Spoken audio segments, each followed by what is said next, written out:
What's up, everybody? Welcome to the Scratch Agency Podcast, hosted by Scratch Agents for Scratch Agents. This episode is brought to you by Virtual Intelligence, your premier partners for client-facing and back-office virtual employees. My name is Stephen Turnbull, founder of T5 Insurance Services in Clinton, New York, and I'm joined by my co-host today, the one and all you already know. Hold your applause, Mr. Sean Fitzgerald, founder of Sound Harbor Insurance in Long Island, New York. Sean, we got a treat today. We're jumping right into it. I already know how you're doing. I got to explain to everybody who has not maybe met this gentleman, and I introduce him to any group of people the same way, so he already knows what's happening here. But Mr. Brad Boldt, the owner of AmeriGuard Insurance, is the type of guy that you go to day one of a conference, you went all day long in the conference, you're tired, you had a nice group of people, had dinner at the end, and then you head to the bar, and there's Brad Boldt, and you strike up a great conversation, and you're just exhausted. And you want to go up to the hotel room and you want to go to bed, but you just want more of the guy. That's the type of guy we got on the podcast today, ladies and gentlemen. Please help me welcome back for the second time, Mr. Brad Boldt. How are we doing today, sir? What's up, everybody? It is a pleasure to be here. Thank you for having me back, and looking forward to chopping it up with both you guys. And thank you for the kind words. It's certainly appreciated. I don't know how accurate it is, but I'll it's take accurate, it. and you know it. Yeah. I think I'm your number one fan, and I'm glad about that. It's technically the third time because he was on the mastermind call. Popular guy around these parts, Brad. Well, we want to dive into a different discussion that we haven't had in the past on the first time or the second time. We might have hinted it on the second time because this is something that Brad presented to our mastermind group back in October in our meetup in DC. But we want to talk about hiring and onboarding. And it's something Brad's had a lot of experience with. He's had a lot of experience in the lows and the highs, and he's got the process pretty dialed in that I think anybody that's looking to make their 10th hire or make their first hire is going to get a lot of value out of this. So, Brad, why don't you just start us off with kind of the process and maybe the journey that you've gotten to over the years of agency ownership that's brought you to today, and then we can talk about the specifics. Yeah, thanks. I guess for anybody out there looking to hire for the first time, I would suggest to approach it like you were chasing a project or a prospect that you want to insure, because what I've gone to is a form of a CRM for specifically for hiring. When I first started, I had no idea what I was doing, and put an ad out and interviewed maybe 2 candidates and spent 20 minutes with each of them, and then hired one of them based on that, and had very little information to work off of. So since that time, especially over the last couple years, I've added on a program called Ideal Traits, fairly common in the insurance space. And you can, there's a number of these different programs. I'd highly recommend utilizing them. But what Ideal Traits does is you plug your ad into Ideal Traits, and it then sends it out to all the different recruiting sites, your ZipRecruiter, Monster, Indeed, all of these, and then people send in their potential candidates, send in their resumes from there. And as a piece of this program, after someone submits their resume, then they are sent an assessment to fill out, which there's a few different parts of that overall assessment. There's a personality trait assessment. There's a problem-solving quiz assessment. There is a short answer questionnaire, which is geared towards customer service. You can also do it for producing. But what this enabled me to do was to gather a lot more data on these individual candidates before contacting someone back. So what it did was kind of arm me with a selection of people that I didn't have in previous years, for these individual candidates. And it's very valuable data. Does it tell the whole story? No, but it gives you a lot of information. was just huge before, I went into my next form, kind of step in the process. And my process is, and everybody's a little bit different. So that kind of kicks off my hiring process. Send out that assessment, get it back, analyze that data. And then from there, I typically would set up a phone interview with about 8 candidates, roughly 8 to 10, depending on, how many I wanted to talk to.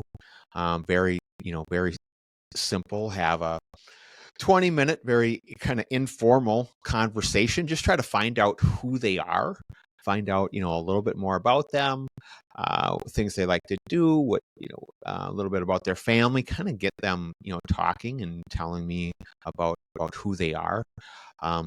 Because with us, it's very important to have a good cultural fit.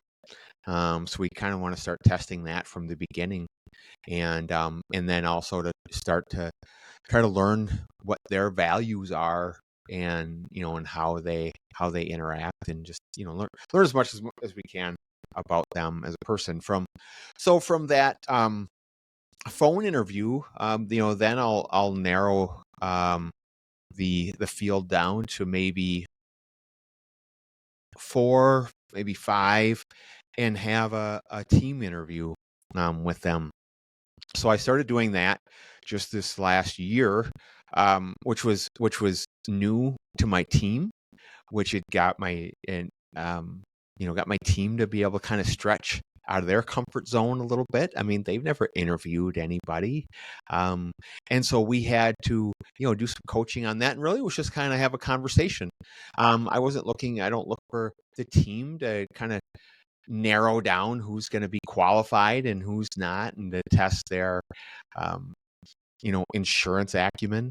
But it was for them to get to know a particular person and see if they kind of jive together and see what the feelings are. And also, to have another set of eyes on, one of these, potential, new employees, because sometimes other people see things that you don't, and you might get a different perspective.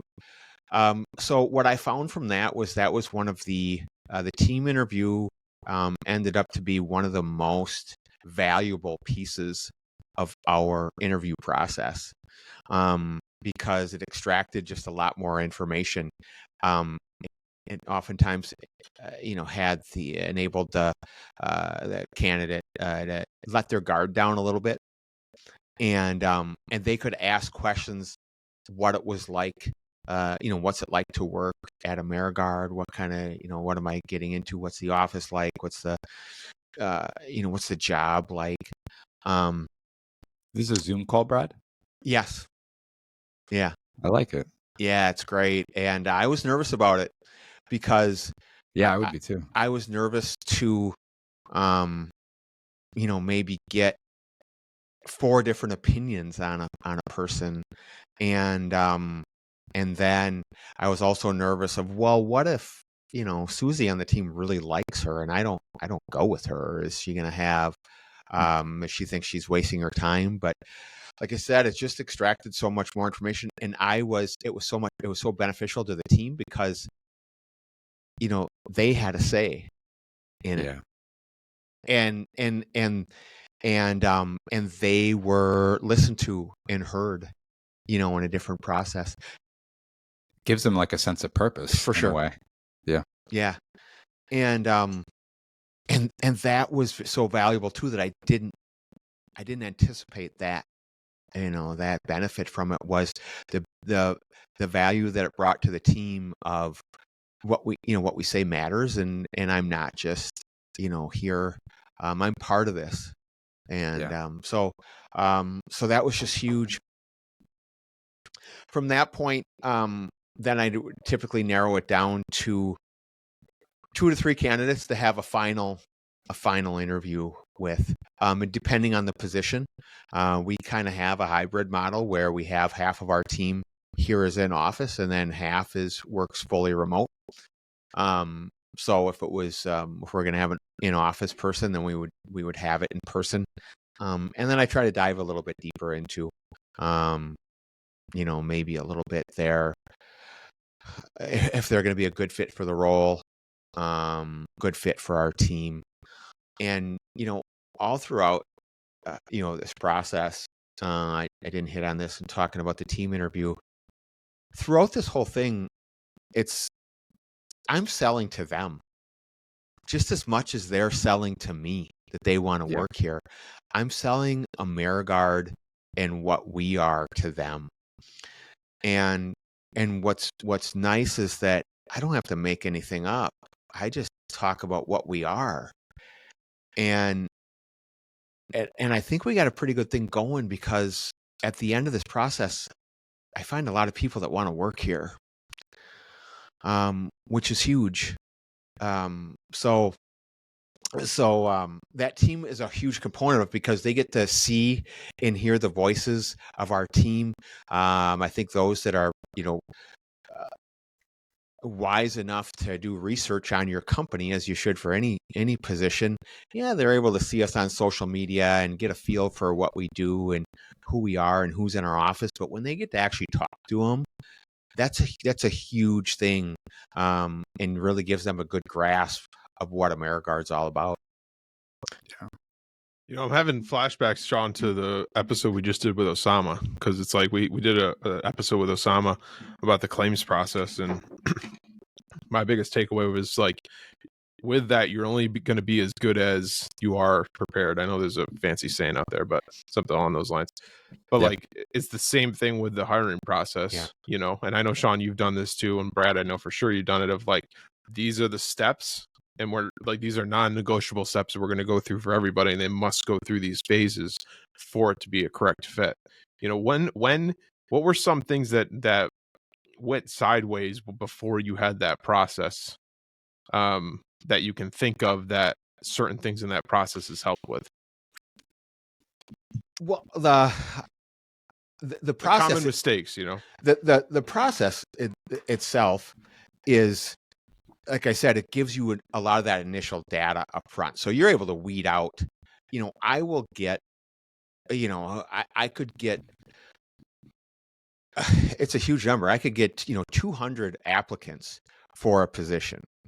And this enables you to weed that out to be selective. Now, of those assessments, there's usually about a third of those candidates will do the assessment.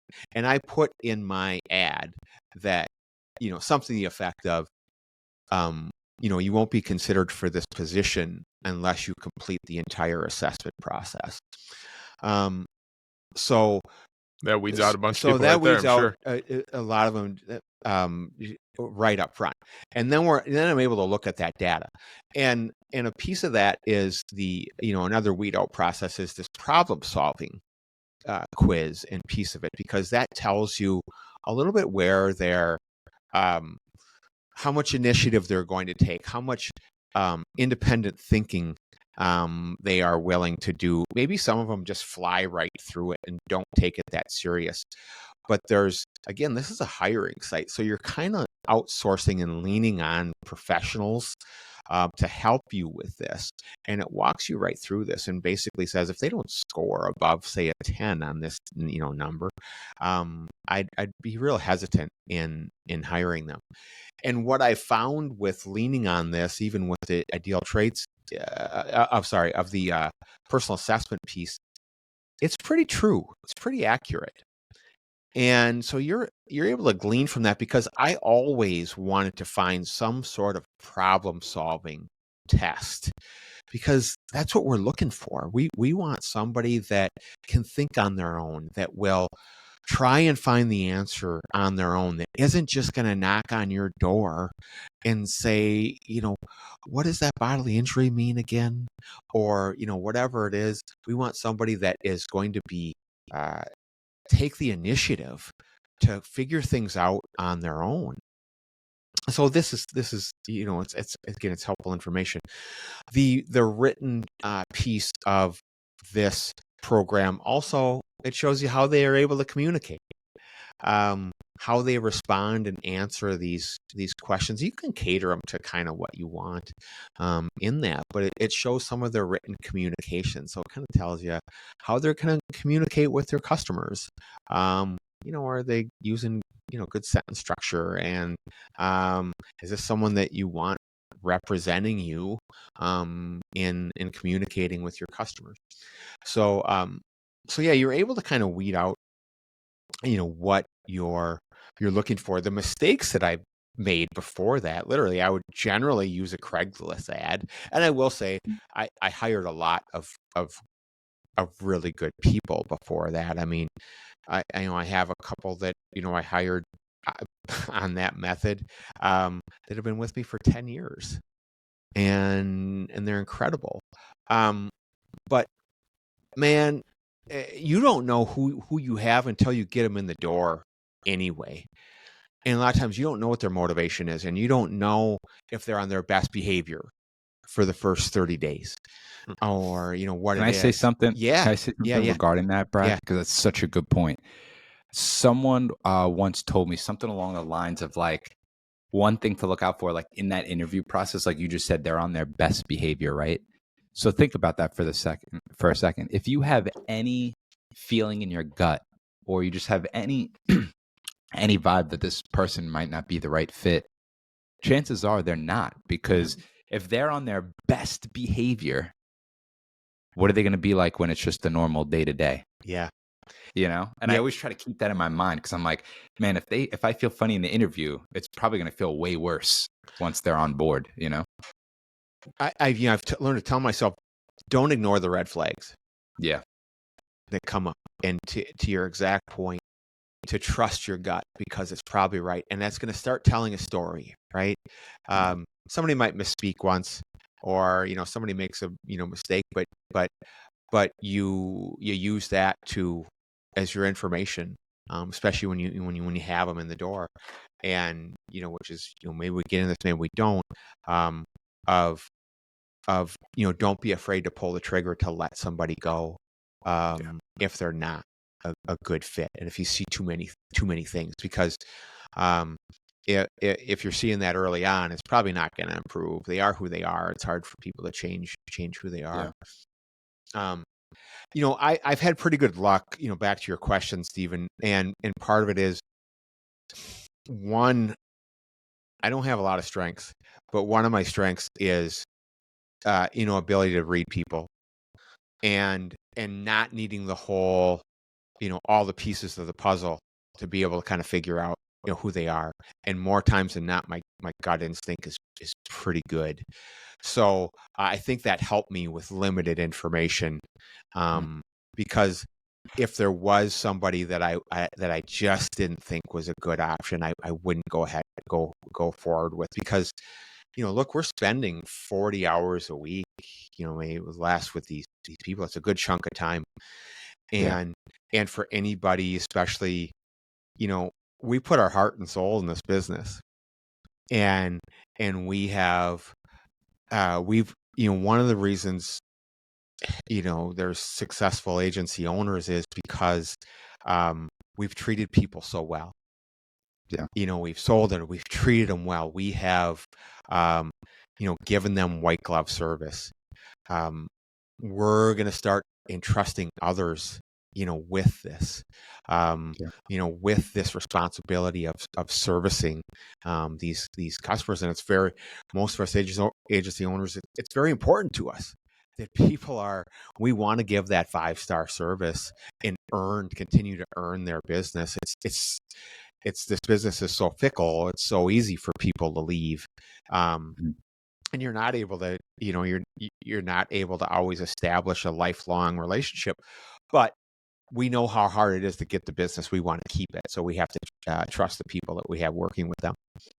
Yeah. I think one of the key takeaways in what you said there, as far as like the hiring process that I took away, that I feel like was most beneficial to me, which I didn't start doing until my last 2, is the piece where you weed out a lot of the initial applicants. I don't want agents to gloss over and miss that part, because I feel like that is one of the most important parts, whether you use Ideal Traits or you're just doing it the old-fashioned way in a Google Doc and have your playbook.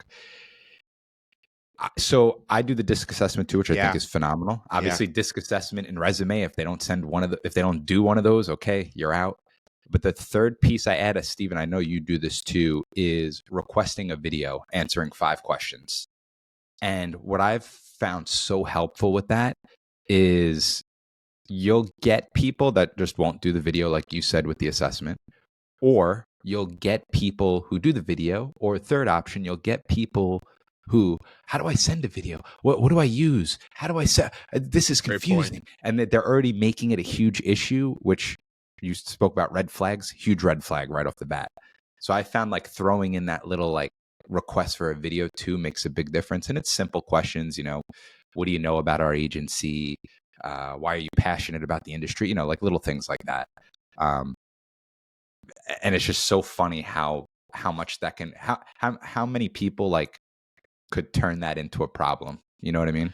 Yeah, great point. And that's something I've done a little bit of too, is when I am responding to these two requests, the phone interview, I'll put little instructions in there. Yeah. And one of them is to schedule a time on my calendar. Mm-hmm. And then I'll like kind of put some of these in, and some of them will respond to the email. Yeah, let me know when you're available. I'm like, oh, okay, well, you didn't read that. And I try to make it very clear. Now, do I ask them for that? No. But again, it starts to kind of tell the story and something to pay attention to. For sure. One thing, Brad, that I want to dive into a little bit, because I love this part of your story, is like, it was never, I don't want to say never, but like you bought the existing agency that you were working at, right? Like you were the employee there and then had the opportunity to buy that agency. So it wasn't a scratch build up per se. But like, these are things that you had to learn because you had to learn them, because you know how to do them. Talk to us about that in the sense of the interview process. What things have you learned for maybe that scratch agent listening that's never done a true sit down interview, right? Never done the Zoom call, phone interview, whatever it is. What are good tips and things that you focus on when you do those regularly? I think you've hired 4 people this year? 5, yeah. 5 people this year. So you've got and then that right there, ladies and gentlemen, is why we're having Brad here to talk to us about all these nuggets. But like, what have you found from like your first interview when you first hired somebody as an agency owner to the 5th one this year? Yeah.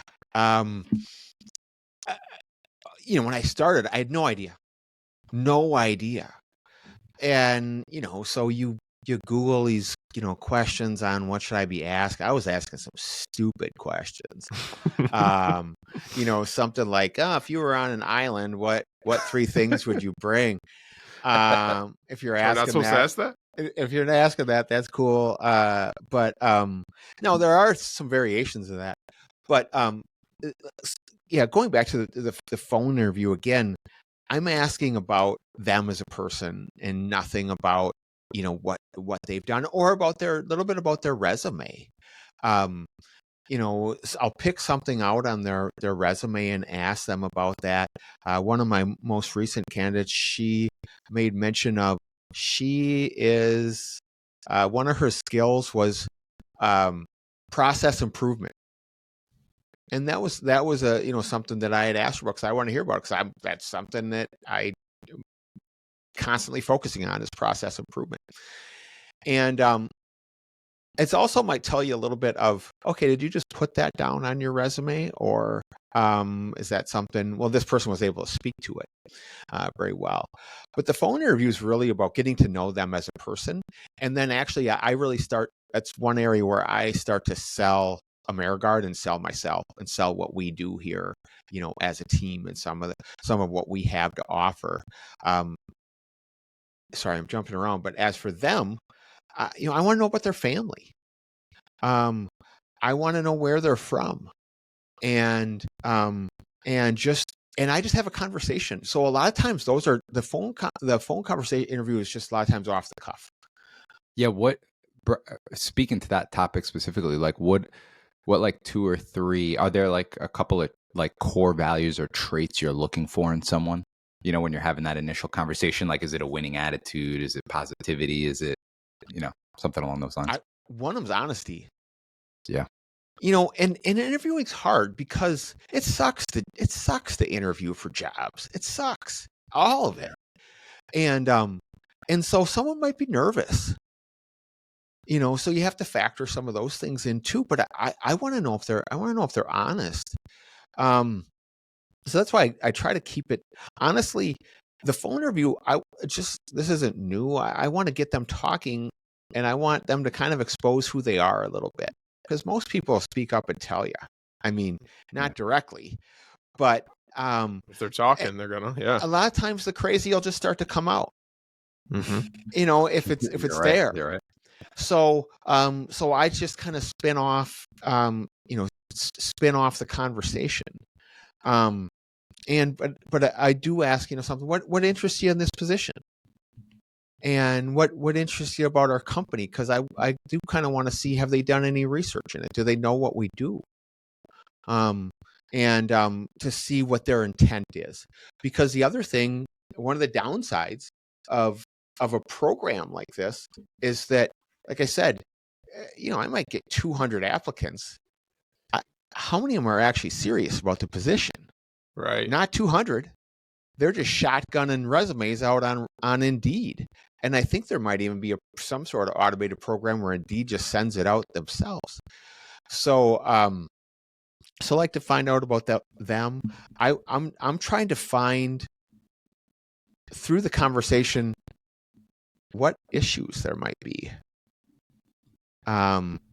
You know, is this someone that is going to be reliable?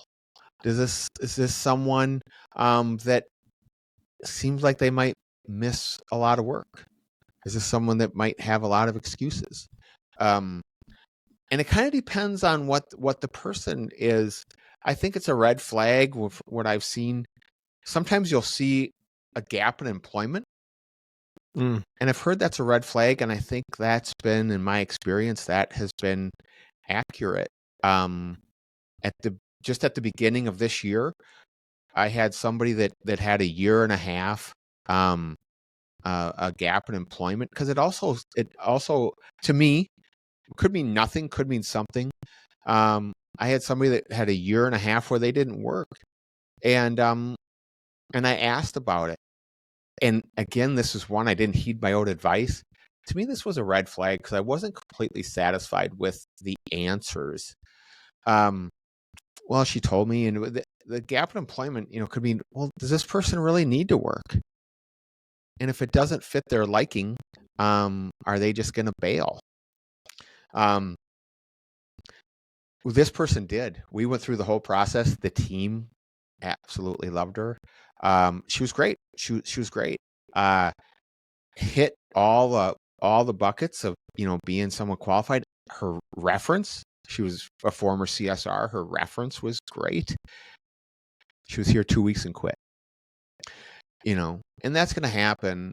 But I don't know what happened. Right. But you know, was that gap in employment, you know, an issue? I don't know. Which also brings back to, none of us are going to be 100% on these things. None of us. We're going to miss. Yeah. And with this selection process, I mean, I've had to come down. It's been hard. I'm like, oh, I got 2 really good ones. I had one, I think that was last year. I had 4 final candidates. I would have hired any of them, and one weeded herself out. But that could be tough. Which one is the right one? You got to really, you know. One I had this year, I hired the wrong one, and then I ended up hiring number 2, and she works with me now, and she's fantastic. So I don't know, man. I don't have this thing perfected. That's for sure. Yeah, but I think the biggest thing is, like, you're prepared, right? And I think for scratch agents that are listening that are maybe looking to make their first or second hire, it's like, I keep going back to the episode of the Osama and Sean, but These are actionable steps to create that process, right? Brad just gave us his whole playbook. Hit the rewind button, listen to it step by step, make things your own, tweak whatever. I love the fact, Brad, that you talked about like, why are you interested in this job? Yeah. Tell us why this is something you're interested in. Oh, well, I didn't like my last employer, so it looked like a great opportunity. Well, there's a red flag you don't want to miss, right? But if there's like, well, I like, what I see on social media and it looks Yeah. like your team is always happy. And like, I think like that's something that I think when you think of an interview, you're just thinking of the one-sided conversation of let me find as much information out about this person, then I'm going to decide if they're a right fit for me, right? But are you a right fit for them? And I think sometimes people like myself who don't have much experience with the interviewing and hiring process, like you overlook that. You just think of it as the one-sided thing when really, like you said, have that conversation. You're going to learn so much from that initial conversation. Yeah. And you touched on, Brad, a few times, which I think is just before we wrap this up, like I think is again, another really important thing to look out for is you mentioned selling the dream, right? And I think we could all agree that we are in probably one of the most competitive markets as far as an industry is concerned, meaning there are agencies making millions and millions and millions and millions of dollars offering to pay 6-figure plus salaries with every benefit possible. So you really need to, when you're making your process and your system, you really need to figure out what your blue ocean strategy is, right? Like what separates you, what value can you give to them for joining your team? Yeah. You really need to like memorize that and write it down and figure out what it is and be able to articulate it. Because without that, if somebody else offers them, 30% more with every benefit possible, what's to stop them from just going with that other agency? You know, so and just something I'd keep in mind. It is real. I wouldn't have believed it that people would take less money to be in a fit that they are comfortable with and somewhere where they want to be. And my most recent hire, that's what she did. She quit a job that she was making more money because she was comfortable with where we're at and the team that we have. And it's awesome. It means a lot. And so selling that, and again, I've been in a fortunate enough place where I don't have to make anything up. All I do is talk about what we are and what we do. Now I know the three of us use this word a lot of, I've had to be very intentional with creating this culture and creating a good place to work. And so part of being an owner is, we come up, in this business just on the grind, just growing this business. And that's producing, and to have this producer mindset. And then we have to shift and learn to be business owners. And now we're employers. Yeah.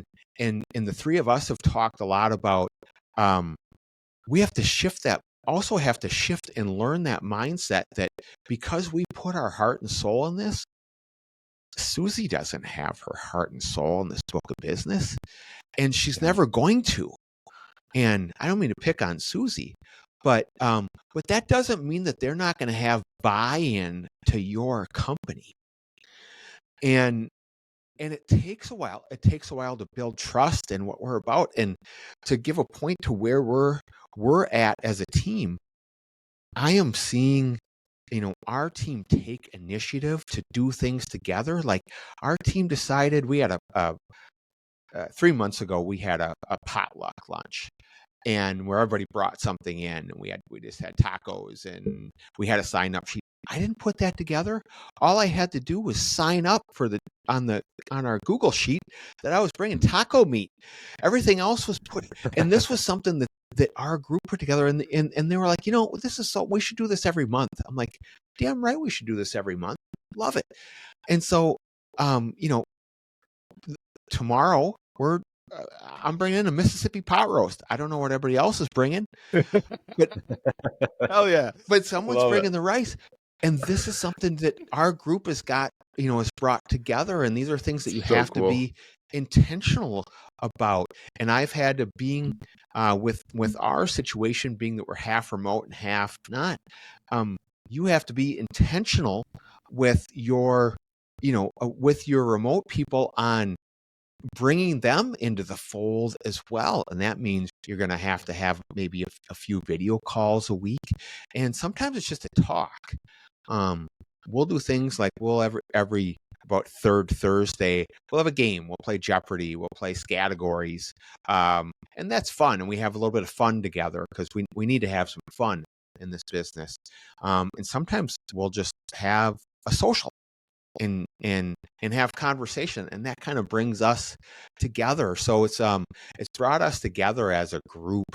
And when I meet with our team, I'll do bi-weekly check-ins with our group just to take the temperature, see how things are going, just try to talk about how things are going.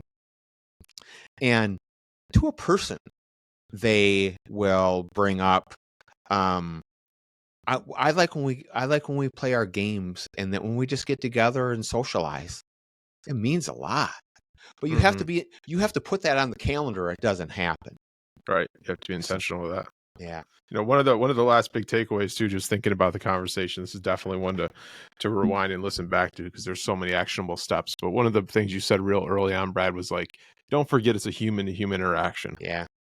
Don't overthink the fact of like, hey, there's just a human on the other end of the call that's looking for a job and looking for their next opportunity with it, whatever that is, and like have the conversation. Like you said, if you just get them talking, it's going to tell you what you're looking for, rather than, okay, we're going to go through question 1 through 10. Question 1, okay, thank you. Question 2, you know what I mean? And just like remember to go back to the basics, that it's a human to human interaction. Yeah, 100%. Yeah. So, I mean, I apologize. I didn't necessarily answer your question there on the phone interview, but that's really what it's about. I do jot things down, and I don't have them in front of me. There's usually like 3 or 4 things that I generally try to ask, but otherwise it's just having a conversation. I just want to spend 20 to 30 minutes with them, initially, and try to find out who they are, what they're about, from there. Right. Good stuff. Brad, you're very generous with your time. Thank you very much for being here. For somebody that wants to maybe pick your brain on something you said, what's the best way to get in touch with you? Probably email. And maybe you probably leave this in the show notes just so we don't butcher it, but it's B Boldt, BOLDT at Ameriguard, AMERI-GUARD.com. Yeah, send me a message. I'll be happy to share what I have. Awesome. Brad, thank you for your time as always. Everybody, if you see Brad at the bar at the conference, you're going to want to stay up later and have the conversation with him. I guarantee it. That's another episode of the Scratch Agency Podcast. Thanks for joining us. Do us a favor, like the show, share the show, and subscribe. Sean, when's the next community call coming up? January 22nd at 12 o'clock. Okay, go into that one about. Sean. It's about social media strategy. We're going into content creation. Nice. And you can go to the Telegram to register for that, to get the Zoom call. So make sure to check out the Telegram. If you don't know what the Telegram is, go to scratchagencypodcast.com. Big orange button on the top, join the Telegram. That's our community where most of the information comes out, and just overall great conversations there. Most importantly today, remember to dig down deep, believe in yourself, and own your own future. We'll see you next week. Take care.